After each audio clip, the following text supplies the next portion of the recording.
Champions கோப்பை இறுதிச் சுற்றில் இந்தியா நியூசிலாந்து அணிகள் துபாயில் ஞாயிற்றுக்கிழமை மோதுகின்றன. இதற்கான நடுவர்கள் அடங்கிய விவரங்களை ஐசிசி வெளியிட்டுள்ளது. கள நடுவர்களாக பால் ரெய்ஃபில் மற்றும் ரிச்சர்ட் இல்லிங்வொர்த் நியமிக்கப்பட்டுள்ளார்கள். ஜோயல் வில்சன் 3வது நடுவராக செயல்படவுள்ளார். 4வது நடுவராக குமார் தர்மசேனா செயல்படுகிறார். ஆட்ட நடுவராக ரஞ்சன் மதுகலே நியமிக்கப்பட்டிருக்கிறார். பால் ரெய்ஃபில் தென்னாப்பிரிக்கா நியூசிலாந்து இடையே லாகூரில் நடைபெற்ற அரையிறுதியில் கள நடுவராக இருந்தார்.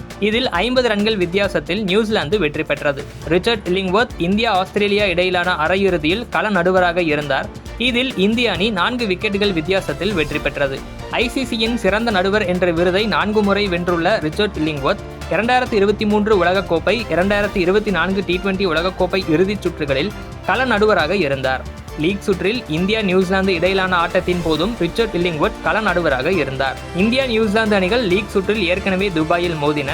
அப்போது இந்திய அணி 44 ரன்கள் வித்தியாசத்தில் வெற்றி பெற்றது.